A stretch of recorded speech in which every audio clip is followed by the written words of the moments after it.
Good morning students. Sarth એજ્યુકેશનની અંદર આપ દરેક લોકોનું દહે દિલથી સ્વાગત છે. મિત્રો, 8મા ધોરણના નાના બાળકો, આજના લેક્ચરની અંદર આપણે NMMS નેશનલ મીન્સ કમ મેરિટ સ્કોલરશિપ યોજના જે ટેસ્ટ હોય છે, આ ટેસ્ટની તૈયારી શરૂ કરવાની છે અને તૈયારીની અંદર વિજ્ઞાન વિષયની આપણે ચર્ચા કરવાની છે. બરાબર છે. હવે તમે બધા 8મા ધોરણના વિદ્યાર્થી છો અને NMMS ની તૈયારી સતત કરતા હશો. આ NMMS ની અંદર અઘરા વિષય જે ગણિત અને વિજ્ઞાન હોય છે, આ ગણિત અને વિજ્ઞાન વિષયની અંદર તમને મદદ કરવા માટે આવી ગયું છે સાર્થ એજ્યુકેશન. આ સાર્થ એજ્યુકેશન તમને દરેક પ્રશ્નને ફટાફટ સોલ્વ કરતા શીખવશે. તો આજના લેક્ચરની અંદર આપણે ધોરણ 7 અને 8 ની અંદરથી જે MCQ સાયન્સના જે હોય છે એ MCQ વિશે ચર્ચા કરવાની છે કે જે તે સમયે પરીક્ષામાં પૂછાયેલા છે. બરાબર. તમને એમ થશે કે સાહેબ અમને બધી જગ્યાએ માર્કેટમાં બુક મળે છે અને અમે બુક જોઈ કે બુક લઈ અને MMS ની તૈયારી કરી નાખીએ છીએ, તો અમારા વિડિયો જોવાની શું જરૂર છે? તો કે તમને જે માર્કેટમાં બુક મળે છે એ બુકની અંદર પ્રશ્ન લખ્યો હશે અને એક સાચો જવાબ આપ્યો હશે. અમે એ સિવાયના 3 ઓપ્શનનો જવાબ કેમ નથી આવતો એ શીખવવાના છે. જવાબ આવે છે તો શીખવવાના જ છીએ, પણ એ સિવાય જવાબ શું કામ નથી આવતા એ પણ અમે તમને શીખવશું, જેથી કરી અને પરીક્ષામાં કદાચ પ્રશ્ન ટ્વિસ્ટ થઈને આવે તો તમને જવાબ આવડે. કારણ કે આપ દરેક લોકો જાણો છો કે NMMS ની પરીક્ષા અઘરી પરીક્ષા હોય છે, પણ તમને અમે એવા તૈયાર કરશું કે આ અઘરી પરીક્ષા તમારા માટે એકદમ પપ્પુ જેવી પરીક્ષા થઈ જશે. તો ચાલો આપણે સમય નહીં લેતા ડાયરેક્ટ કન્ટેન્ટ ઉપર જઈએ. સૌથી પહેલા 7મા ધોરણના વિજ્ઞાન પ્રશ્નો સોલ્વ કરીએ. પહેલો પ્રશ્ન: સજીવો દ્વારા ખોરાક ગ્રહણ કરવાની અને શરીર દ્વારા તેને ઉપયોગમાં લેવાની પ્રક્રિયાને શું કહે છે? એટલે કે આપણે જે ખોરાક ખાઈએ છીએ, આપણે અથવા કોઈ પણ સજીવ, આ સજીવ ખોરાક ખાય છે અને ખોરાક ખાઈ એને શરીરની અંદર લે, આ પ્રક્રિયાને શું કહેવાય? તો ઘણા ડાયા છોકરા છે કે સાહેબ ખાવું એમ કહેવાય. તમારી વાત સાચી, એને ખાવું કહેવાય, પણ વિજ્ઞાનની ભાષામાં એને શું કહેવાય? એને પોષણ કહેવાય. શું કહેવાય? પોષણ. પોષણનો મતલબ થાય ખોરાક લેવું. બરાબર છે. તો કોઈ પણ સજીવ જે ખોરાકને ગ્રહણ કરે છે આને શું કહેવામાં આવે છે? તો કે પોષણ તરીકે ઓળખવામાં આવે છે. પોષણ દ્વારા જે છે એ આપણે ખોરાક મળે છે સજીવને. બરાબર. બીજો પ્રશ્ન છે કુપોષણ. તો એ તો આવે જ નહીં. શું કામ ન આવે? તો કે કુપોષણનો મતલબ થાય ઓછો ખોરાક. અહીંયા ઓછા ખોરાક કે વધારે ખોરાકની કોઈ વાત જ નથી. બરાબર, તો ઈ નહીં આવે. બીજું પરાવલંબી પોષણ. તો પરાવલંબી પોષણ એ પોષણનો એક પ્રકાર છે, મૂળ છે તો પોષણ જ તે. પરાવલંબી પોષણ એટલે એવું પોષણ કે જે સજીવ કોઈ બીજા સજીવ ઉપર ખાવા માટે આધાર રાખે એને પરાવલંબી પોષણ કહેવાય. આપણે રોટલી, ભાત, ખીચડી, દાળ ભાત, છાશ આ બીજા ખોરાક ઉપર આધાર રાખીએ છીએ, તો આપણે બધા જ પરાવલંબી પોષણ કરીએ છીએ. તો આ પોષણનો એક પ્રકાર છે, મૂળ છે તો પોષણ જ તે. બરાબર છે. એટલે કોઈ પણ વનસ્પતિ હોય, પ્રાણી હોય, પક્ષી હોય કે માણસ હોય, એ બધા ખોરાક માટે કોઈ બીજી વસ્તુ ઉપર આધાર રાખતા હોય અને ખોરાક ખાય છે પોતાનો જીવન નિર્વાહ કરવા માટે. એટલે આ પ્રક્રિયાને શું કહેવામાં આવે છે? પોષણ તરીકે ઓળખવામાં આવે છે. આ હુકમ નો આવે તો કે પરાવલંબી પોષણની વાત કરી જે બીજા ઉપર આધાર રાખતા હોય. હવે વનસ્પતિ એવી છે કે જે બીજા ઉપર આધાર રાખતી નથી, એ પોતાના ઉપર આધાર રાખે, સ્વાવલંબી પોષણ કરે. તો હું વનસ્પતિ સજીવ નથી? તો કે સજીવ તો છે જ તે. તો આ એક ટોપિક નો આવે, ખાલી ની અંદર જવાબ શું આવે? પોષણ આવે. બરાબર છે. પ્રશ્ન નંબર 2: પોષણના મુખ્ય 2 પ્રકાર કયા છે? હજી હમણાં જ આપણે વાત કરી કે એક જે છે એ સ્વાવલંબી છે. કયું છે? સ્વાવલંબી પોષણ. જે સજીવો પોતાનો ખોરાક પોતે જાતે બનાવતા હોય, આ સજીવને સ્વાવલંબી પોષણ તરીકે ઓળખવામાં આવે છે. બીજું આવે છે પરાવલંબી પોષણ. શું આવે છે? તો કે પરાવલંબી પોષણ. જે સજીવો પોષણ માટે કોઈ બીજા સજીવ ઉપર આધાર રાખે એને પરાવલંબી પોષણ કહેવાય. સ્વાવલંબી પોષણમાં કોણ આવે તો કે વનસ્પતિ આવે. વનસ્પતિ પોતાનો ખોરાક જાતે બનાવે છે એટલે એને સ્વાવલંબી પોષણ કહેવાય. પરાવલંબીમાં કોણ આવે તો કે દરેકે દરેક પ્રાણી, મનુષ્ય, પક્ષી આવે કે જે ખોરાક માટે અનાજ, કઠોળ, ફળ, ફ્રૂટ આ બધા ઉપર આધાર રાખે છે. તો પોષણના ટોટલ કેટલા પ્રકાર? 2 પ્રકાર. કયા કયા તો કે સ્વાવલંબી પોષણ, પરાવલંબી પોષણ, કીટકહારી પોષણ. આવું કોઈ પોષણ છે જ નહીં. કીટકહારી પોષણ એવું કોઈ પોષણ છે નહીં. હવે તમે પ્રશ્ન વાંચો સીધો એ લખો સ્વાવલંબી પોષણ, તમે સીધું ટીક કરી નાખો કે પોષણના મુખ્ય 2 પ્રકારની અંદર સ્વાવલંબી પોષણ આવે. પણ મિત્રો એવું નથી. શું કામ? તો એની નીચે બીજો પ્રશ્ન છે પરાવલંબી પોષણ, તો ઈ આવે. તો હવે આગળ હાલો તો 2 હાસા જવાબ છે, આવું ન બને. હાસો જવાબ એક જ હોય. આગળ નીચે જાઓ તો ડી માં તમને એવું કીધું છે કે એ અને બી બંને. તો કયો જવાબ આવશે? જવાબ ડી આવશે. એ જવાબ એ સાચો છે અને બી જવાબ એ કેવો છે? સાચો છે. તો અહીંયા તમને શું થશે તો કે એ અને બી બંને જે છે એ સાચાની અંદર આવશે. પ્રશ્ન નંબર 3, વનસ્પતિના કયા ભાગને વનસ્પતિનું રસોડું કહે છે? રસોડું એટલે શું તો કે ખોરાક બનાવવાની જગ્યા, ખોરાક રાંધવાની જે જગ્યા હોય, આ ખોરાક રાંધવાની જગ્યાને રસોડું કહેવાય. આપણે રસોઈ ક્યાં કરીએ? રસોડામાં. તો વનસ્પતિ ક્યાં રસોઈ કરે? તમને એમ થાય સાહેબ આપણે તેને કોઈ વનસ્પતિને રસોઈ કરતા જોયું નથી. પણ વનસ્પતિ ફળ ફૂલ ક્યાં ઉગે? પાંદડાની વચ્ચેથી ફળ ઉગે ને. ક્યાં ઉગે? પાંદડાની વચ્ચેથી ફળ ઉગે. તો વનસ્પતિ માટે રસોડું કયું થયું? એના પર્ણ, એના પાંદડા. તો પર્ણ જે છે એ વનસ્પતિનું રસોઈ ઘર છે, કારણ કે ત્યાં ફળ બને છે. એટલે વનસ્પતિના રસોડામાં કોણ આવશે તો કે પર્ણ આવશે. મૂળ નહીં આવે. મૂળ શું કામ ન આવે તો કે મૂળનું કામ પાણીનું શોષણ કરવાનું છે, ફળ બનાવવાનું કામ નથી. પ્રકાંડ બીજો ઓપ્શન છે. પ્રકાંડ એ નહીં આવે. શું કામ પ્રકાંડ નો આવે તો કે પ્રકાંડ જે છે એટલે કે થડ. પ્રકાંડ એટલે થડ, જે વનસ્પતિના ટટ્ટાર ઊભા રહેવા માટે થઈને મજબૂતાઈ આપે છે. ઈ પણ જવાબમાં આવશે નહીં. એની પછીનો ઓપ્શન છે પુષ્પ. પુષ્પ એટલે ફૂલ. તમને એમ થાય કે સાહેબ કોઈ પણ ફળ બને એ ફૂલમાંથી બને, તો ફૂલ એનું રસોડું આવે નહીં. ફૂલ પેલા અહીંયા કોણ હતું? પર્ણ હતું ને. પર્ણ હતું એટલે ફૂલ આવ્યું. ફૂલ નકર આવે નહીં. તો વનસ્પતિના કયા ભાગને વનસ્પતિનું રસોડું કહેવાય તો કે વનસ્પતિના પર્ણ જે છે, પાંદડા જે છે, આ પાંદડાને શું કહેવામાં આવે છે તો કે એને વનસ્પતિના રસોડા તરીકે અથવા તો વનસ્પતિના રસોઈ ઘર તરીકે ઓળખવામાં આવે છે. વનસ્પતિના પર્ણોની સપાટી પર આવેલા નાના નાના છિદ્રોને શું કહે છે? હવે તમને એમ થાય કે સાહેબ અમે એટલા બધા ઝાડવા જોયા, એટલી બધી વનસ્પતિ જોઈ, અમને એકેય પાંદડાના ક્યાંય નાના નાના છિદ્ર કે કાણા દેખાણા નહીં. પણ આ છિદ્ર જે છે એ સૂક્ષ્મદર્શક યંત્રથી દેખાય. શું થાય? સૂક્ષ્મદર્શક યંત્ર એટલે ખબર ને, નાનું એવું સાધન ઝૂમ કરીને દેખાડે, કોષ જોવા માટે આપણે વાપરીએ, એને સૂક્ષ્મદર્શક યંત્ર કહેવાય. આ સૂક્ષ્મદર્શક યંત્રની અંદર નાના નાના છિદ્રો દેખાય. છિદ્રો કહેતા કાણા. આપણે આ 2 નાક છે ને શ્વાસ લેવા માટે, આ 2 નાકથી આપણે શું કરીએ તો કે શ્વાસ લઈએ અને ઉચ્છ્વાસ બહાર કાઢીએ.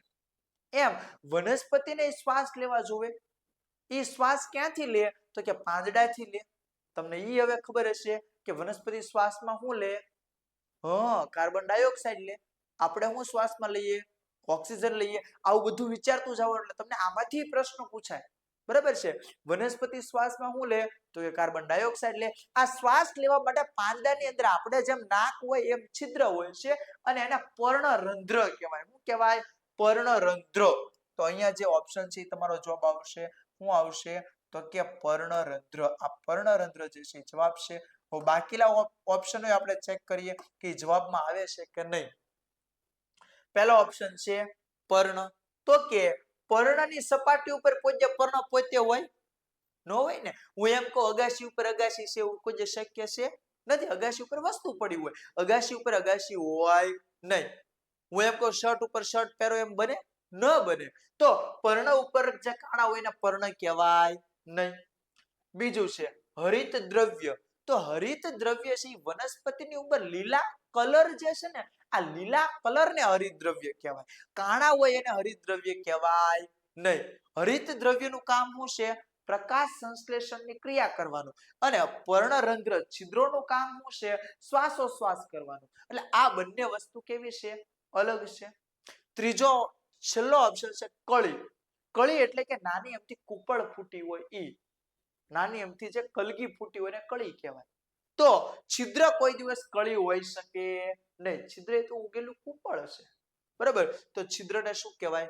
પર્ણરંધ્ર તરીકે ઓળખવામાં આવે છે.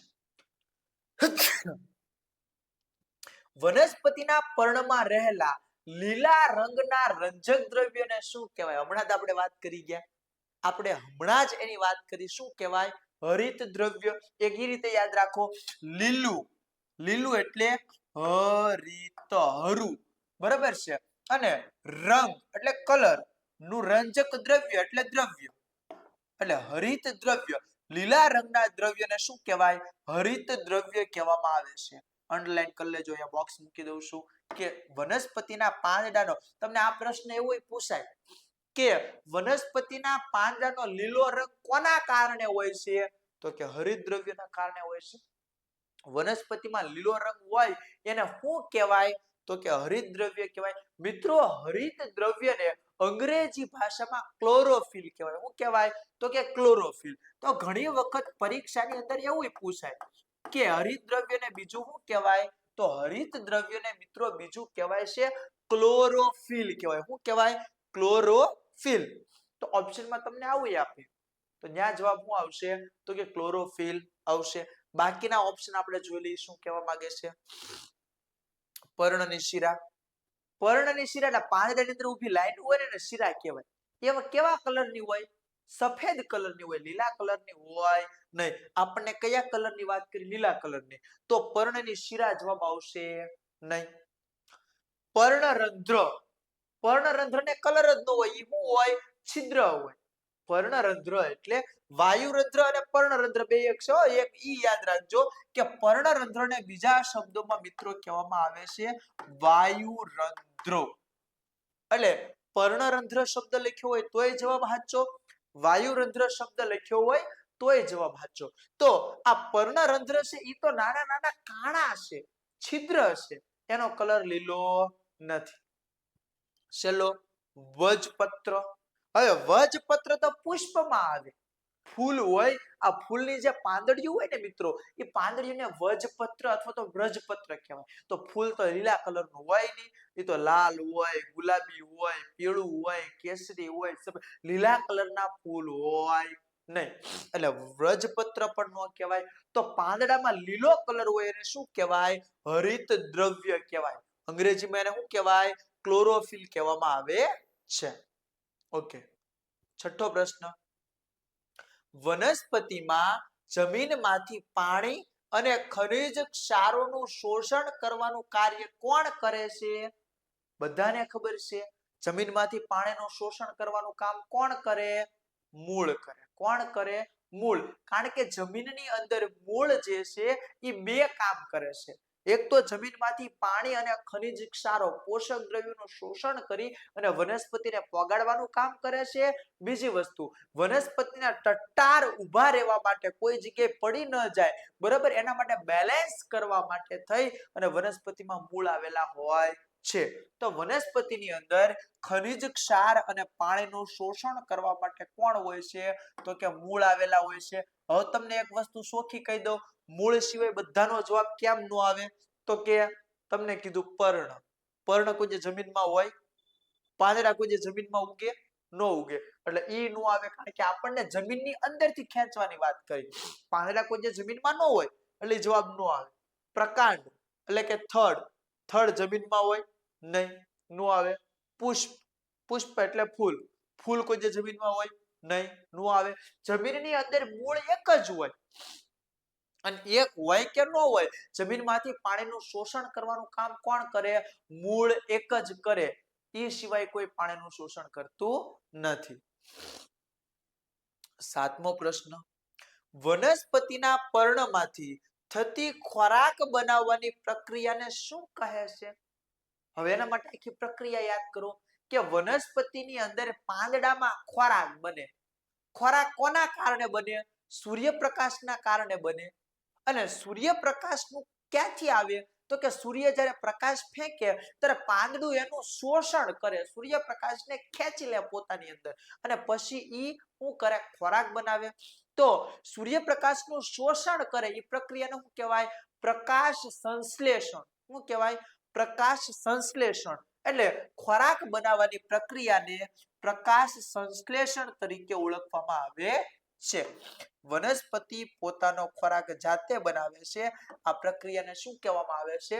તો કે વનસ્પતિ પોતાનો ખોરાક જાતે બનાવે એને પ્રકાશ સંશ્લેષણની પ્રક્રિયા કહેવામાં આવે છે. હવે બાકી રહેલા જે ઓપ્શન છે એ ઓપ્શન ચેક કરીએ કે જવાબ કેમ નો આવે.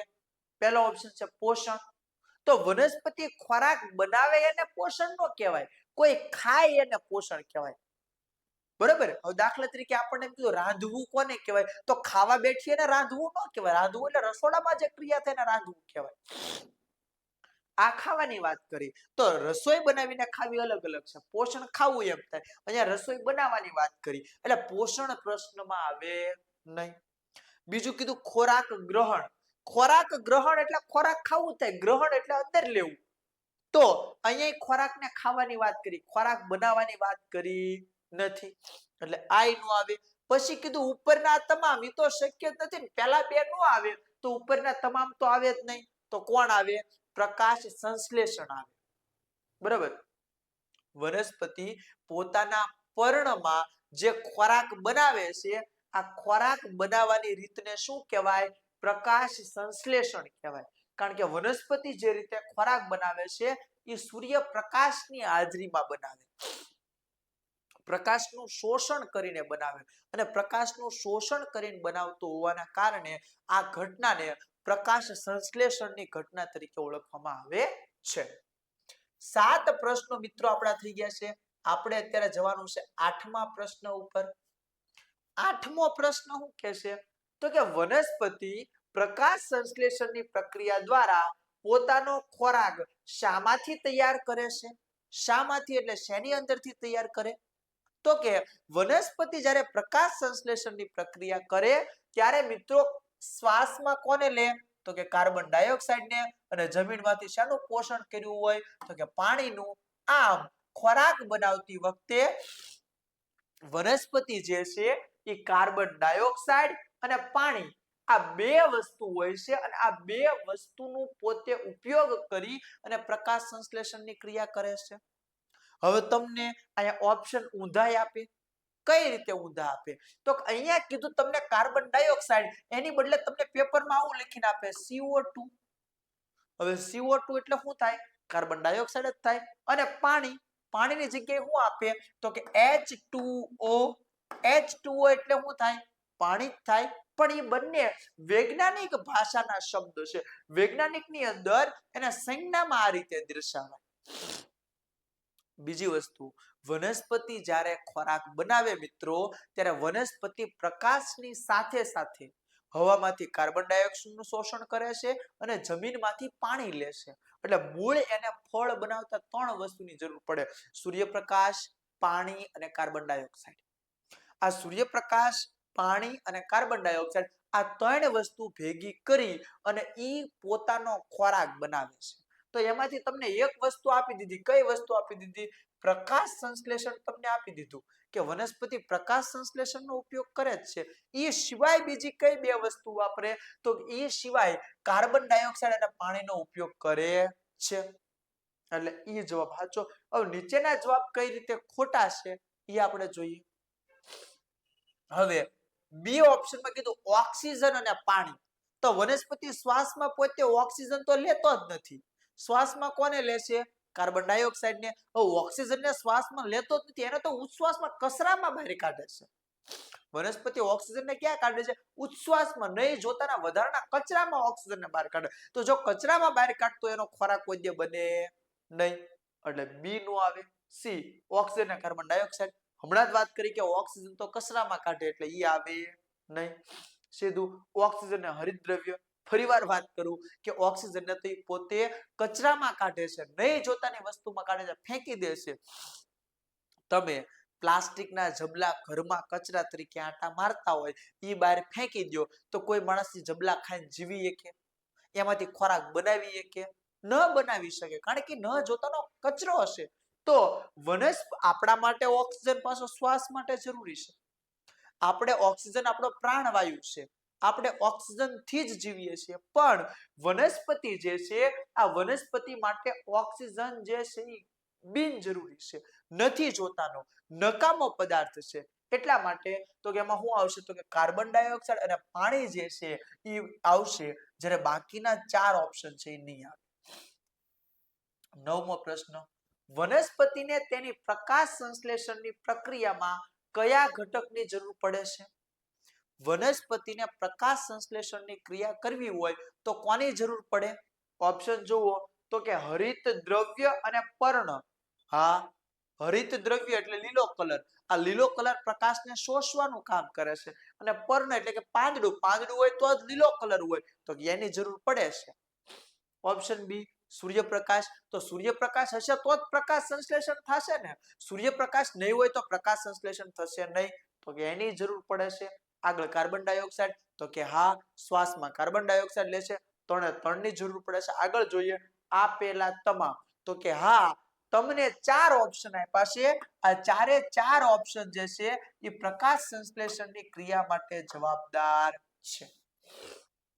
હું કહું છું તો કે વનસ્પતિ એવું કહે છે કે વનસ્પતિના પ્રકાશ સંશ્લેષણમાં કયા કયા ઘટકની જરૂર પડે, પ્રકાશ સંશ્લેષણની ક્રિયામાં કઈ કઈ વસ્તુની જરૂર પડે. તો મિત્રો, પ્રકાશ સંશ્લેષણની અંદર તો કે હરિતદ્રવ્યની જરૂર પડે, પર્ણ એટલે કે પાંદડાની જરૂર પડે, સૂર્યપ્રકાશની જરૂર પડે, કાર્બન ડાયોક્સાઇડની જરૂર પડે. હવે તમને એમ થાય કે સાહેબ બધા ઓપ્શનની જરૂર પડે, તો આમાંથી જવાબ કયો લખવો?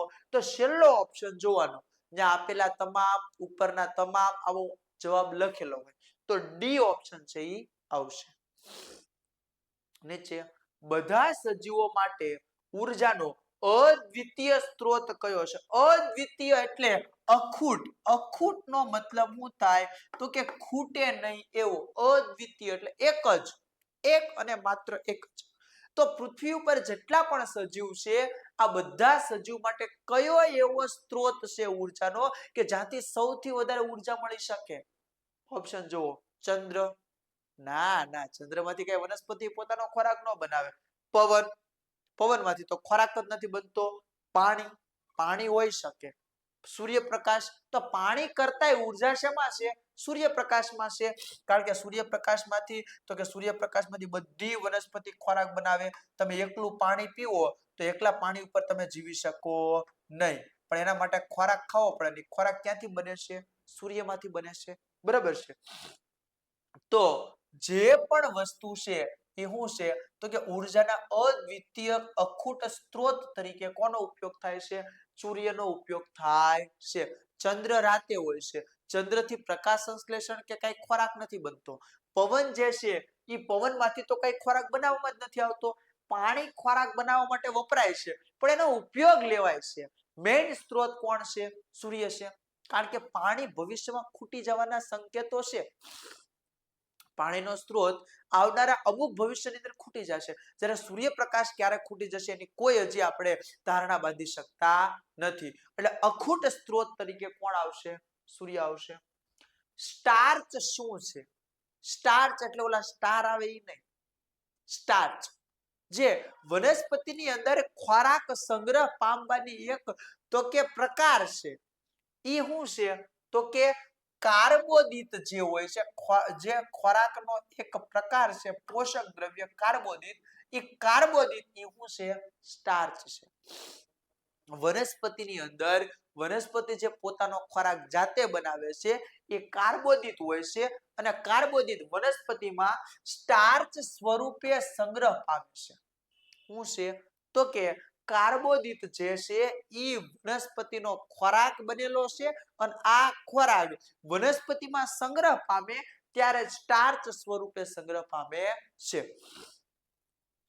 પ્રોટીન તો કે વનસ્પતિમાં પ્રોટીન હોય નહીં. ચરબી વનસ્પતિમાં ચરબી હોય નહીં. વિટામિન તો કે વનસ્પતિમાં એટલું બધું વિટામિન હોય નહીં. અને સ્ટાર્ચ છે એ વનસ્પતિની અંદર જ સંગ્રહ પામે છે. તો ત્યાં કોણ આવે? કાર્બોદિત આવે. પ્રશ્ન નંબર 12. પ્રકાશ સંશ્લેષણ દરમિયાન વનસ્પતિ કયો વાયુ મુક્ત કરે છે? મુક્ત કરે એટલે બહાર છોડી દે છે, કચરામાં ફેંકી દે છે.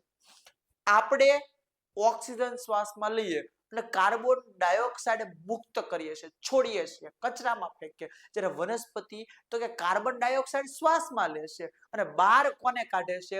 ઓક્સિજનને બહાર કાઢે છે. તો એના જવાબમાં શું આવશે? તો કે ઓક્સિજન. વનસ્પતિ જે છે એ શું કરે છે? તો કે ઓક્સિજન વાયુ જે છે આ ઓક્સિજન વાયુને પોતે મુક્ત કરે છે. હવે ઓક્સિજનની જગ્યાએ ઓપ્શનમાં તમને O2 લખીને આપે. શું લખીને આપે? O2. ઓક્સિજનને સંકેતમાં O2 વડે દર્શાવવામાં આવે છે. એટલે પ્રશ્નને થોડોક ટફ કરવો હોય, ટ્વિસ્ટ કરવો હોય તો શું લખેલું હોય? O2 લખેલું હોય. હવે બાકીના ઓપ્શન જોઈએ શું આવે કે શું ન આવે. પ્રશ્ન number option number A carbon dioxide. તો કાર્બન ડાયોક્સાઇડ વનસ્પતિ મુક્ત નથી કરતી. કાર્બન ડાયોક્સાઇડ તો શું કરે છે? શ્વાસમાં અંદરની સાઈડ લે છે. કાર્બન ડાયોક્સાઇડ ને પોતે શ્વાસની અંદર ગ્રહણ કરે છે એટલે કાર્બન ડાયોક્સાઇડ આવે નહીં. નાઇટ્રોજન તો કે નાઇટ્રોજન તો કેવું છે? તો એ શ્વાસમાં લેતોય નથી, કાઢતોય નથી. નાઇટ્રોજનની કે સરચા જ નથી એટલે ઈ નો આવે. હાઇડ્રોજન હાઇડ્રોજન એ તે નથી. મૂળ બે શ્વાસ છે, એક કાર્બન ડાયોક્સાઇડ ને એક ઓક્સિજન. કાર્બન ડાયોક્સાઇડ પોતે લે છે અને ઓક્સિજનને બહાર કાઢે છે એટલે કે મુક્ત કરે છે. તો અંદર શ્વાસમાં કયો વાયુ લે એમ પૂછાય તો કાર્બન ડાયોક્સાઇડ આવે અને ઉચ્છ્વાસમાં મુક્ત શું કરે એમ આવે તો ઓક્સિજન આવે. પર્ણમાં સ્ટાર્ચની હાજરી તપાસવા કયું દ્રાવણ વપરાય છે? પાંદડા હોય ને, પાંદડા, ઝાડવાના પાંદડા, એ પાંદડા ઉપર એક દ્રાવણ એવું હોય કે દ્રાવણના ટીપા નાખો ને તો તમે સૂક્ષ્મદર્શક યંત્રની અંદર અથવા તો એ પ્લેટ ઉપર જોઈ શકો કે આમાં હરિત દ્રવ્ય છે કે નહીં, આની અંદર સ્ટાર્ચ છે કે નહીં. મૂળ અત્યારે વાત છે સ્ટાર્ચની, હરિત દ્રવ્ય ચકાસી શકાય, પણ વનસ્પતિના પાંદડામાં સ્ટાર્ચ છે કે નહીં ચકાસવા માટે કોનો ઉપયોગ થાય તો કે આયોડિન. આયોડિનનું જે દ્રાવણ હોય છે આ આયોડિનનું દ્રાવણ જે છે એ પાંદડા ઉપર ટીપા નાખવામાં આવે તો નાખીને આપણને ખબર પડે કે આની અંદર જે દ્રાવણ આપેલું છે એ દ્રાવણની અંદર સ્ટાર્ચ છે કે નહીં. દ્રાવણની અંદર સ્ટાર્ચની હાજરી છે કે નહીં. તમને જે દ્રાવણ આપવામાં આવેલું છે એ દ્રાવણની અંદર સ્ટાર્ચ છે કે નહીં ચકાસવા માટે કોનો ઉપયોગ થાય? આયોડિનના દ્રાવણનો ઉપયોગ થાય. બાકીના ઓપ્શન આપણે જોઈ લઈએ. Sodium chloride. સોડિયમ ક્લોરાઇડ એટલે મિત્રો મીઠું થાય. તો મીઠાના દ્રાવણથી કઈ કરી શકાય નહીં. બીજું છે ક્લોરીન. તો ક્લોરીન વાયુ છે, દ્રાવણ તરીકે ક્યાંય એનો ઉપયોગ થતો નથી. છેલ્લું છે કોસ્ટિક સોડા. કોસ્ટિક સોડા એટલે ખાવાનો સોડા ખાર જે આવે છે ઈ. તો એનાથી પણ વૃક્ષને કઈ ફેર પડતો નથી. આયોડિન માત્ર એક એવું દ્રાવણ છે કે જે દ્રાવણથી તમને જે આપવામાં આવેલું છે એની ઉપર તો કે સ્ટાર્ચ છે કે નહીં એ ચકાસી શકો છો. કાર્બોદિત ઘટકના તત્વ કયા છે? કાર્બોદિત જે હોય છે એ કાર્બોદિત તત્વ છે એની અંદર કયા કયા ઘટક હોય? બરાબર. તો ઓપ્શનમાં આપ્યું છે કાર્બન તો કે કાર્બન છે કાર્બોદિતમાં આવે. હાઇડ્રોજન તો કે હા હાઇડ્રોજન એ કાર્બોદિતમાં આવે. ઓક્સિજન તો કે ઓક્સિજન એ કાર્બોદિતમાં આપે. તો છેલ્લો ઓપ્શન ડી આપેલા બધા જ. હવે તમને એમ થશે કાર્બોદિત એટલે શું? એ કાર્બોદિત એવું તો શું છે કે એની અંદર બધા તત્વ આવે. વનસ્પતિની અંદર ખોરાક તરીકે બનતું જે ઘટક છે, ખોરાક તરીકે બનતું જે તત્વ છે એ તત્વને કહેવાય કાર્બોદિત. અને આ કાર્બોદિતમાં કોણ કોણ હોય તો કે હાઇડ્રોજન, કાર્બન અને ઓક્સિજન આ ત્રણે ત્રણ હોય. કાર્બોદિતની બદલે ગ્લુકોઝ યાદ રાખો. ગ્લુકોઝનું સૂત્ર થાય મિત્રો C6H12O6. કોણ કોણ છે એની અંદર? કાર્બન છે, હાઇડ્રોજન છે અને ઓક્સિજન છે. જે ગ્લુકોઝનું છે એ જ સુક્રોઝનું છે, એવું જ કાર્બોદિતનું છે. તો કાર્બોદિતની અંદર પણ કોણ કોણ હોય? તો કે કાર્બન હોય, હાઇડ્રોજન હોય, ઓક્સિજન હોય. હવે ઘણા વિદ્યાર્થીઓ મિસ્ટેક શું કરે? તો કે એમ કે કાર્બોદિતમાં કયું ઘટક તત્વ જવાબદાર હોય છે? પહેલો પ્રશ્ન જો કાર્બન એટલે ફટ કરતો ટીક કરી નાખે કે કાર્બોદિતમાં કાર્બન હોય, પણ પાછળના ઓપ્શન જોવો, હજી અંદર ઘણું બધું છે.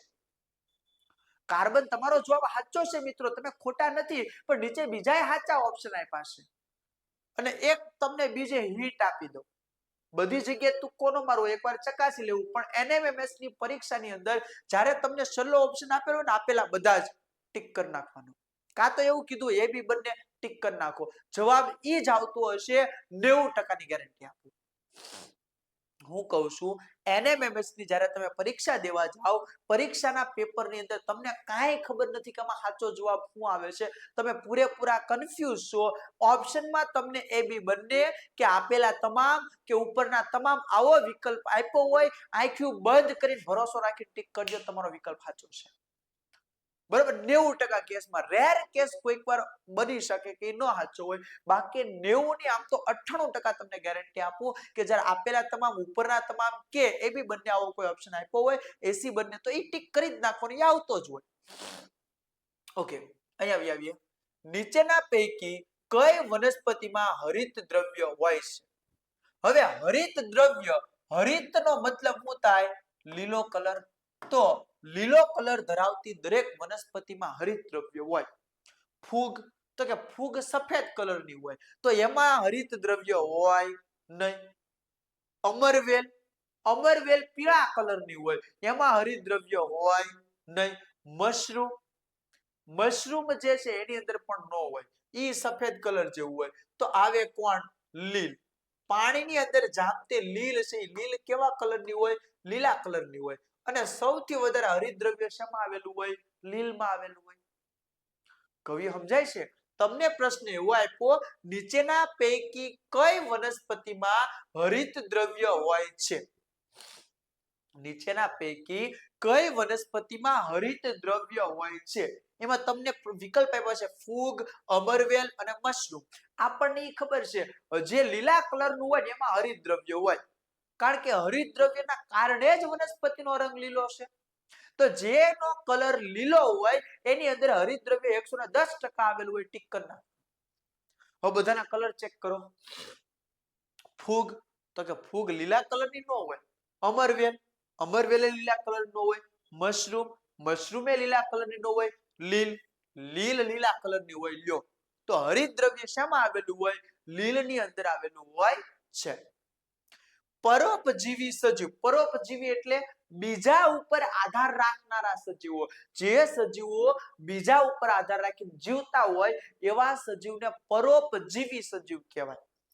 પરોપજીવી સજીવ જે સજીવમાંથી પોષણ મેળવે છે તે સજીવને શું કહેવામાં આવે છે? હવે આ ઉદાહરણ તમને બહુ વ્યવસ્થિત આપું. દાખલા તરીકે ગોળદાદા છે. આ ગોળદાદાનું ઘર કોના કારણે હાલે? આપણા કારણે. આપણા કારણે ગોળદાદાનું ઘર હાલે ને. આપણે દક્ષિણા દઈએ, અનાજ દઈએ, કઠોળ દઈએ, પછી તો કે અમુક પૈસા દઈએ એટલે ગોળદાદાનું ઘર હાલે. તો ગોળદાદાના આપણે શું થયા? યજમાન. આપણે શું થયા? યજમાન. આપણા કારણે એનું ઘર હાલે છે એટલે આપણે યજમાન થયા. એમ કોઈ પણ સજીવ એવો હોય કે બીજા સજીવ પાસેથી એનું ગુજરાન હાલતું હોય, એના ખોરાક મળતો હોય, તો જેની પાસેથી મળતું હોય ને એને યજમાન કહેવાય. શું કહેવાય? યજમાન. તો પરોપજીવી સજીવ છે. આ પરોપજીવી સજીવ જે સજીવ ઉપર આધાર રાખે છે એ સજીવને શું કહેવામાં આવે છે? તો કે યજમાન તરીકે ઓળખવામાં આવે છે. હવે પહેલો ઓપ્શન આપ્યો, એને સ્વાવલંબી સજીવ કહેવાય. તો આ 50% સાચું છે. દાખલા તરીકે લીમડો છે એ સ્વાવલંબી છે અને રોજડું લીમડાને ખાય, તો રોજડું પરાવલંબી છે. પણ જેની ઉપર આધાર રાખી સજીવ પોતે કેવું છે? તો કે સ્વાવલંબી છે. તો ઓપ્શન સાચો છે. 50% આવી શકે, પણ બધી વખતે સ્વાવલંબી જ ન હોય. દાખલા તરીકે વાઘ હરણને ખાય, તો હરણ સ્વાવલંબી છે? ના ના, હરણ તો ઘાસ ખાય છે. તો સ્વાવલંબી બધી જગ્યાએ આવતું નથી. 50% જવાબ સાચો. જો આમાંથી બીજો એક કે જવાબ ન આવતો હોય તો સ્વાવલંબી જવાબ આવે. નીચેનામાંથી જો બીજો એક ઓપ્શન એના લાયક ન હોય તો. પણ યજમાન છે એ 100% સાચું, કારણ કે જેની ઉપર આધાર રાખીને યજમાન કહેવાય. એટલે આ પ્રશ્ન છે એ 50% સાચો. અહીંયા પરાવલંબી સજીવ કહેવાય નહીં, એ તો નક્કી જ નથી, ગમે એને ખાઈ શકે ને. મૃતોપજીવી કહેવાય તો મૃતોપજીવી કોને કહેવાય? જે સજીવ મરી ગયું હોય એને જો ખાતા હોય તો મૃતોપજીવી કહેવાય. અજગર તો આખા જીવતા સજીવને ખેંચી લે, તેને મૃતોપજીવી કહેવાય? ન કહેવાય. તો આ પણ બધી જગ્યાએ સાચું નથી. આપણો સાચો જવાબ આવશે કયો આવશે? યજમાન જે છે એ જવાબ આપણો સાચો આવશે, કારણ કે યજમાન છે એ ઘણી વખત ની બધી વખત ઈ જ વસ્તુ જે છે એને લાયક બનાવે છે. અમરવેલ શું છે? અમરવેલ શું છે? હવે પ્રશ્ન સમજો, અમરવેલ શું છે? નીચેનામાંથી ઘણી વખત તમને એમ થાય કે સાહેબ આમાંથી અમે ગમે એ કરી નાખી, શું કરવાનું? અમરવેલ શું છે? પહેલો પ્રશ્ન, પહેલો વિકલ્પ, પર્ણ વગરની વનસ્પતિ છે. સાચું. અમરવેલ છે પર્ણ વગરની વનસ્પતિ છે. વાત સાચી છે, કારણ કે એના પાંદડા નથી હોતા, ની વનસ્પતિની અંદર આવે છે. બીજો વિકલ્પ, પીળા પ્રકાંડ વાળી વનસ્પતિ છે. ઈ વાત સાચી, કારણ કે વનસ્પતિ જે આ ઓલી વેલો છે એ વેલાની ડાળીઓ કેવી હોય? પીળા કલરની હોય. કોઈ યજમાન વૃક્ષ પર વિકસતી પરોપજીવી વનસ્પતિ છે. વાત સાચી. અમરવેલ છે કોઈ પણ ઝાડવાના સહારે સીધી માથે ચડી જતી હોય છે, તો ઈ સાચું. તો છેલ્લો ઓપ્શન, ઉપરના તમામ. હમણાં મેં કીધું હતું ને કે ઉપરના તમામ દેખાય એટલે પછી તમારે બીજું કાંઈ જોવાનું નહીં. તો અમરવેલ જે છે એ અમરવેલ કેવી હોય? તો કે પાંદડા વગરની વનસ્પતિ હોય, પીળા પ્રકાંડ વાળી વનસ્પતિ હોય, અને કોઈ યજમાન વૃક્ષ મળે તો એના ટેકે ઉપર ચડે, બાકી કોઈના ટેકા વગર ઉપર ચડી શકે નહીં. આ ત્રણ લક્ષણો ધરાવે છે. એટલે છેલ્લો જે વિકલ્પ છે એ આપણો સાચો છે, કે ઉપરના તમામ. અમરવેલ માટે ઉપરના તમામ વિકલ્પ છે એ કેવા છે? સાચા. એટલે જ્યારે તમે પેપર દેવા જાઓ, પહેલો પ્રશ્ન તમે વાંચો કે અમરવેલ એટલે શું, અને પર્ણ વગરની વનસ્પતિ, તમને ડાયરેક્ટ યાદ આવે, ફટક તો ટીક નહીં કરવાની, નીચે બીજા ઓપ્શન વાંચવાના, જેથી કરીને તમને ખબર પડે કે એને લાગતું ઓળખતો ઓપ્શન બીજે નીચે ક્યાંય આપ્યો નથી ને.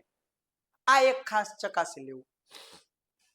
18મો પ્રશ્ન, જે વનસ્પતિ કીટકોને પકડી પોતાને નાઇટ્રોજન યુક્ત ખોરાકની ખોટ પૂરી કરે છે તે વનસ્પતિને શું કહે છે? કીટકહારી વનસ્પતિ. જો અહીંયા એ વસ્તુ શબ્દ આવી ગયો. જે વનસ્પતિ કીટકોને ખાય છે, કીટકોને પોતાના પાંદડાની અંદર લઈ લે, અને આ વનસ્પતિ પોતાના નાઇટ્રોજનની ખામી પૂરી કરે, એ વનસ્પતિને શું કહેવાય?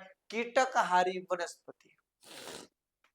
તમને એમ થાય સાહેબ હવે ફાંકા મારવાનું બંધ કરો, વનસ્પતિ થોડી કોઈ જે શિકાર કરે, તો વનસ્પતિના પાંદડા હોય ને આ રીતે ખુલ્લા હોય, અને એની સપાટી થોડીક ચીકણી હોય, એની ઉપર થોડુંક એવું ચીકણું લેયર લાગેલું હોય.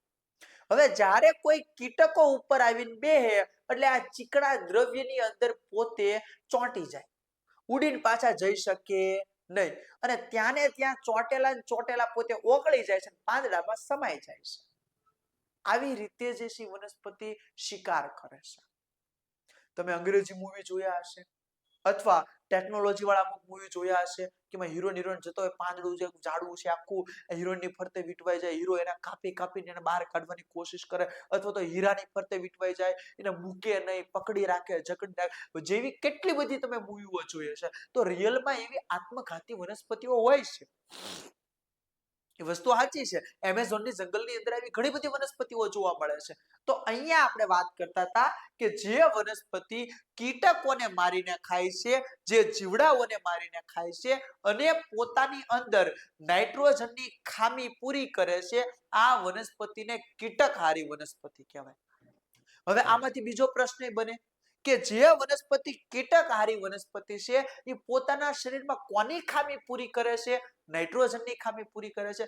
કારણ કે કીટકો જે હોય છે, જીવડાઓ જે હોય છે, આ જીવડાની અંદર નાઇટ્રોજન વાયુ ભરપૂર પ્રમાણમાં રહેલો હોય છે, અને આ ભરપૂર પ્રમાણની અંદર જે નાઇટ્રોજન રહેલો છે એના કારણે શું થાય છે કે વનસ્પતિ પોતાને નાઇટ્રોજનની જે ખામી છે એ પૂરી કરવા માટે કીટકોને મારીને ખાય છે. બીજું તમને એવું પૂછાય કે નાઇટ્રોજન વાળા જે બેક્ટેરિયા છે એ ક્યાં વસવાટ કરે? શિંબી કુળની વનસ્પતિ. શિંબી કુળ જે છે વનસ્પતિનું નામ છે. આ શિંબી કુળની વનસ્પતિના મૂળિયામાં રાઇઝોબિયમ નામના બેક્ટેરિયા હોય છે. આ રાઇઝોબિયમ નામના બેક્ટેરિયા છે એ પુષ્કળ પ્રમાણમાં પોતાના શરીરમાં નાઇટ્રોજન ધરાવે છે. કયા બેક્ટેરિયા? રાઇઝોબિયમ.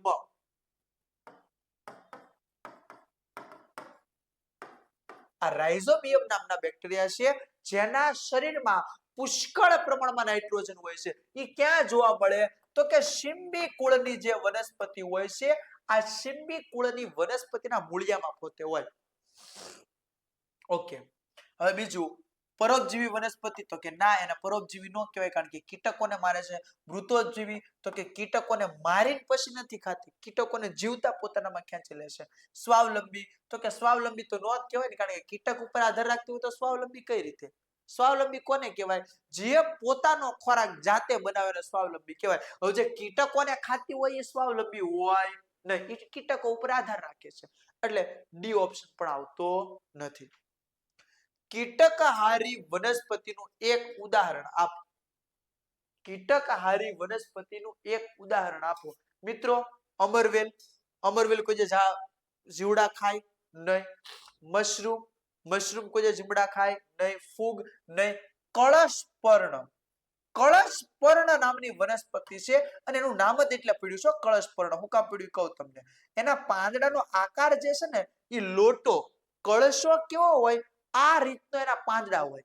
જેવા કીટકો અંદર આવે પાંદડું બંધ થઈ જાય અને કીટકને પોતાની અંદર જ તે ચૂથીને ઓગાળી નાખે. એટલા માટે એના આકાર ઉપરથી, એના પર્ણ ઉપરથી, એના દેખાવ ઉપરથી એનું નામ પડેલું છે કળશપર્ણ. તો કીટકહારી વનસ્પતિનું એક ઉદાહરણ કોણ છે? કળશપર્ણ. આ કળશપર્ણ નામનું જે તો કે વનસ્પતિ છે એ કીટકોને જે છે એ શું કરે છે? પોતાની અંદર મારી નાખે છે. આગળ વાત કરીએ. સ્વયંપોષી અને પરપોષણ બંને પ્રકારનું પોષણ ધરાવતી વનસ્પતિ કઈ છે? કઈ એવી વનસ્પતિ છે જે પોતાનો ખોરાક જાતે બનાવે છે અને પોતાનો ખોરાક બીજા ઉપર આધાર રાખે છે? અમરવેલ? નહીં, અમરવેલ પોતાનો ખોરાક જાતે જ બનાવે છે. ફૂગ? તો કે ફૂગ વનસ્પતિ નથી. ગુલાબ? તો કે ગુલાબ પોતાનો ખોરાક જાતે જ બનાવે છે.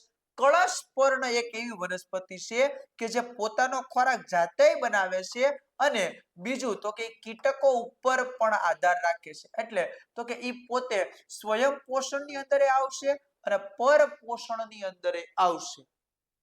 કળશપર્ણ નામની એક એવી વનસ્પતિ છે જે વનસ્પતિ પોતાનો ખોરાક જાતે બનાવે છે, પોતાની જાતે પોતાનો ખોરાક બનાવે છે. બીજું તો કે ખોરાક માટે ઈ કીટકો ઉપર આધાર રાખે છે. બંને વસ્તુ કરે છે. એટલા માટે થઈ અને કળશપર્ણ નામની વનસ્પતિ ઈ સ્વયં પોષણમાં પણ આવશે અને પરપોષણની અંદર પણ આવશે. જે વનસ્પતિ મૃત અને સડી ગયેલા પદાર્થમાંથી પોષણ મેળવે છે તેને કઈ વનસ્પતિ કહેવાય? હમણાં જ મેં વાત કરી કે મૃત, મરી ગયેલામાંથી મેળવે એને શું કહેવાય? તો કે મૃતોપજીવી. શું કહેવાય? મૃતોપજીવી. જે સજીવો મરી ગયેલા સજીવોને ખાતા હોય, મરી ગયેલા પ્રાણીઓને ખાતા હોય કે સડી ગયેલા પ્રાણીઓને ખાતા હોય, આ વનસ્પતિને શું કહેવામાં આવે છે? મૃતોપજીવી વનસ્પતિ તરીકે ઓળખવામાં આવે છે. અહીંયા આવી ગયું. જે વનસ્પતિ અથવા તો પ્રાણી મરી ગયેલા સજીવોને ખાય છે એને શું કહેવામાં આવે છે? મૃતોપજીવી. જેવું નામ એવા જ લક્ષણ. મરી ગયેલાને ખાય એટલે મૃતોપજીવી. બીજા ઉપર આધાર રાખે તો પરોપજીવી. જીવડાઓને કીટકો ખાય તો કીટકહારી. અને આપેલા તમામ. તો જો આ એક યાદ રાખજો, આ એક પ્રશ્ન એવો છે કે જેમાં આપેલા તમામ જવાબ નથી આવતો. એટલે મેં તમને કીધું 98% વાત સાચી, 100% એ શક્ય બનતું નથી. એટલે જ્યારે તમને ખબર હોય કે આ ચાર માંથી મને ખબર જ નથી કયો ઓપ્શન આવે, મારે હાવ સ્કીપ કરી દેવો છે, છોડી દેવો છે, ત્યારે છોડી દેવાના બદલે આપેલ તમામ તમને કામ લાગે. ફૂગમાંથી મનુષ્યમાં થતા રોગોના નામ જણાવો. ફૂગ. હવે એક વસ્તુ યાદ રાખવાની કે ફૂગ થાય ક્યાં? ભેજવાળું વાતાવરણ હોય ને ત્યાં ફૂગ થાય. એટલે કે કોઈ પણ સપાટી ઉપર ફૂગ થાય, એટલે સપાટી ઉપર એટલે કે ચામડી ઉપર થતા રોગો છે ને એ બધા ફૂગના કારણે થતા રોગો છે. તો વિકલ્પમાં જુઓ ચામડી ઉપર થતા રોગો તમને આપ્યા છે તો કે દાદર. દાદર એટલે આપણી કાઠિયાવાડી ભાષામાં દાદર. શબ્દ રિયલમાં દાદર છે પણ આપણે કાઠિયાવાડીમાં શું કહીએ? દાદર.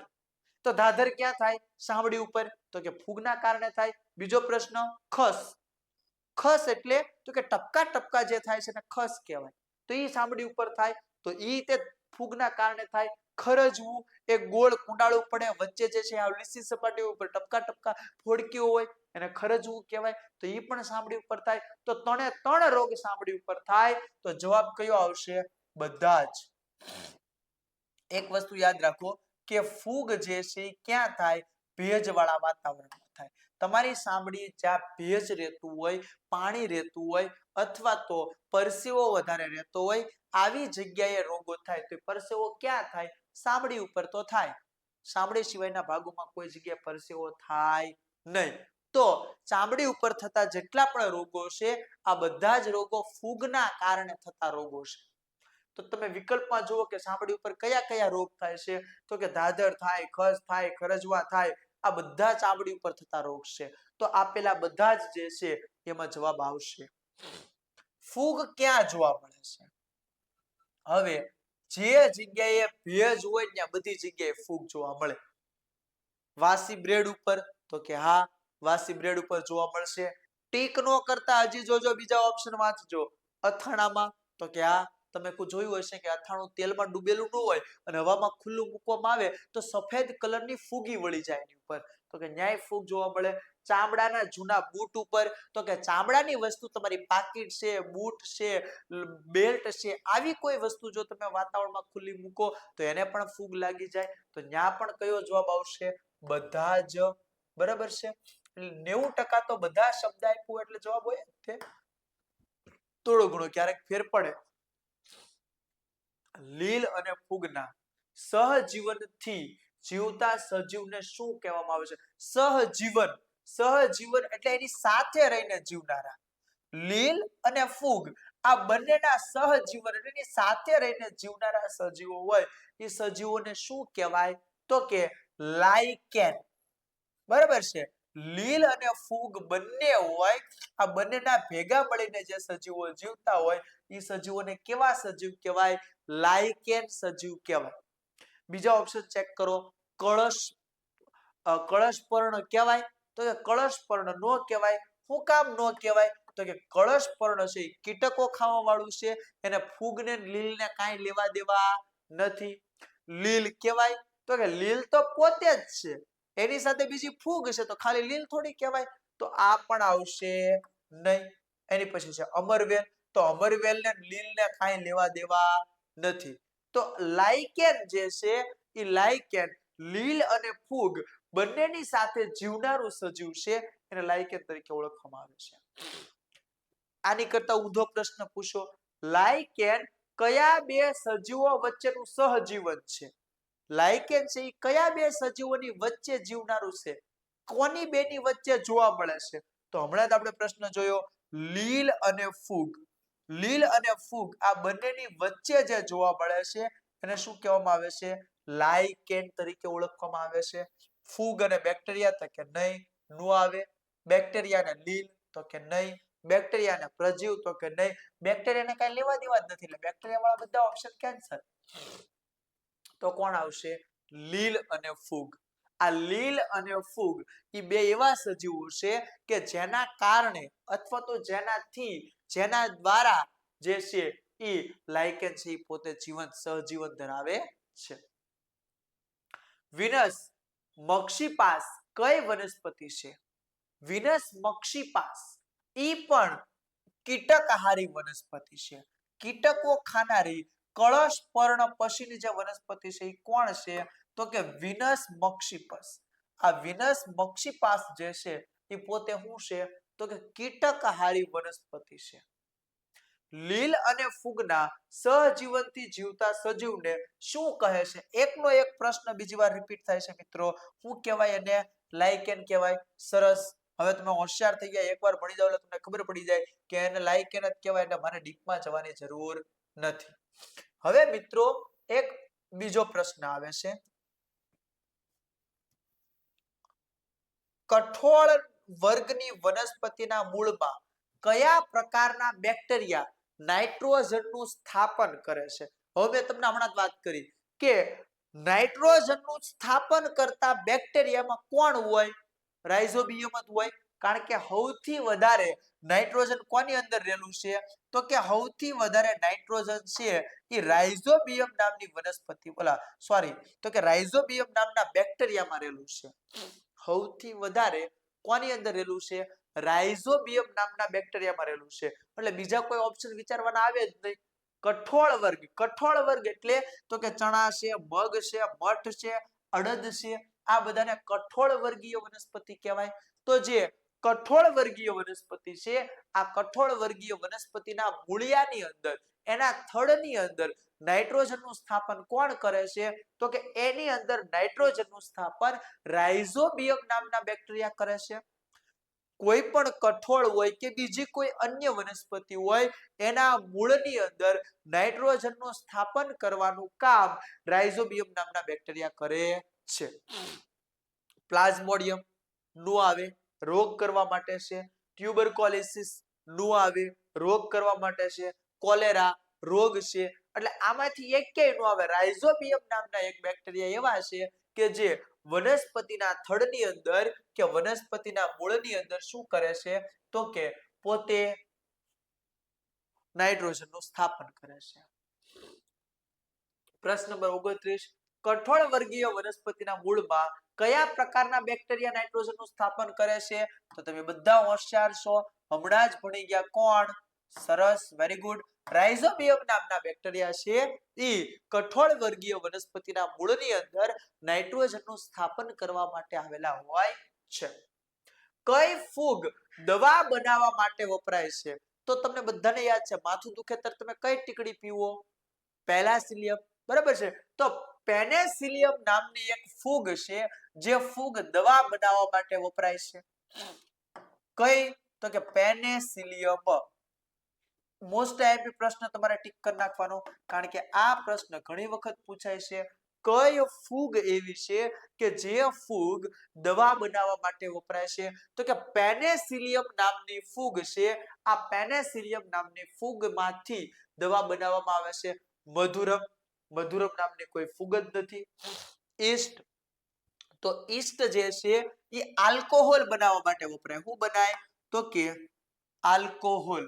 તમને કહી દઉં, કદાચ આની બદલે ઈ પૂછાય. તો ઈસ્ટ જે છે એ આલ્કોહોલ બનાવવા માટે, આલ્કોહોલને આપણી ભાષામાં બીજું દારૂ કહેવાય, એટલે દારૂ બનાવવા માટે જે છે એ ઈસ્ટનો ઉપયોગ થાય છે. અને દવા બનાવવા માટે જે છે એ પેનેસિલિયમ નામની ફૂગ હોય છે. આ પેનેસિલિયમ નામની ફૂગ માંથી બનાવવામાં આવે છે. ખાદ્ય પદાર્થ ઉપરની ફૂગ, તો કે ખાદ્ય પદાર્થ ઉપર જે ફૂગ લાગે છે એમાંથી દવા બનાવી શકાય નહીં. તો દવા બનાવવા માટે પેનેસિલિયમ નામની જે ફૂગ હોય છે એ ફૂગનો જ ઉપયોગ કરવામાં આવે છે. કયું સજીવ પરોપજીવી નથી? કયું સજીવ પરોપજીવી નથી? પરોપજીવી એટલે બીજાના ઉપર આધાર રાખતું નથી. હવે મચ્છર, તો મચ્છર છે એ બીજા સજીવનું લોહી પીવે છે, એટલે એ પરોપજીવી છે. માંકડ, માંકડ પણ બીજા, માંકડ આપણે કહીએ, માંકડ પણ લોહી પીવે છે, એ પણ પરોપજીવી છે. જળો, જળો પણ પરોપજીવી છે. માખી, માખી એક સજીવ એવું છે જે ગંદકી ખાય છે. એ કોઈ સજીવ ઉપર આધાર રાખતું નથી, બરાબર છે. ગંદકી અથવા તો ભેજ, પાણી વગેરેમાંથી પોતાનો ખોરાક મેળવે છે. બીજું વાસી ખોરાક. આમ ગણો તો 50% માખી પણ પરોપજીવીમાં જ આવે, બીજા ઉપર જ આધાર રાખે. પણ આ બધા સજીવો એવા છે જે 100% પરોપજીવી છે, બીજા ઉપર જ આધાર રાખે. મચ્છર હંમેશા લોહી પીને જીવે છે, માંકડ લોહી પીને જીવે છે. જળો તો શરીરના પગની અંદર ગળી જતું અથવા તો અંદરથી ખેંચી લાગતું જે છે એ સજીવ છે. માખી એક એવું છે કે જે બીજા 50% જે છે એ બીજા સજીવ ઉપર આધાર રાખે છે. મુખ ગુહામાં, મુખ ગુહા એટલે મોઢાનો ભાગ, મુખ ગુહામાં ખોરાકના કયા ઘટકની પાચનની શરૂઆત થાય છે? મિત્રો, ખોરાકમાં સ્ટાર્ચ રહેલું હોય છે. આ સ્ટાર્ચના પાચનની શરૂઆત મોઢાથી જ એટલે કે મુખથી જ થઈ જાય છે. કોણ કરે છે? એમાઇલેઝ. એમાઇલેઝ નામનો અંતઃસ્ત્રાવ લાળની અંદર ભરેલો હોય છે. ક્યાં? લાળની અંદર એમાઇલેઝ નામનો અંતઃસ્ત્રાવ ભરેલો હોય છે. આ એમાઇલેઝ નામનો અંતઃસ્ત્રાવ સ્ટાર્ચનું પાચન કરવાની શરૂઆત મોઢામાંથી જ કરી દેશે. ચરબીનું પાચન તો કે નહીં. ચરબીનું ક્યાં થાય? તો કે જઠર પછી થાય. વિટામિન તો કે જઠરની અંદર થાય. પ્રોટીન આંતરડામાં થાય. સ્ટાર્ચ એક એવું છે કે સ્ટાર્ચનું પાચન ક્યાંથી થાય? તો કે મુખ ગુહા મોઢાના ભાગથી જ થાય છે.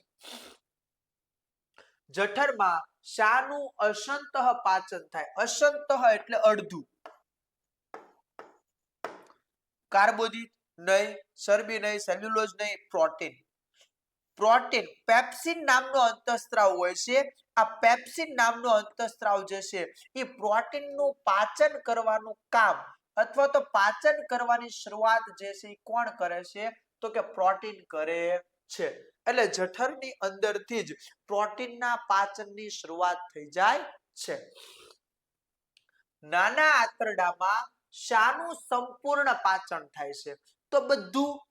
નાનું આંતરડું પૂરું થાય એટલે બધાનું પાચન થઈ જાય, પછી કોઈનું પાચન બાકી રહેતું નથી.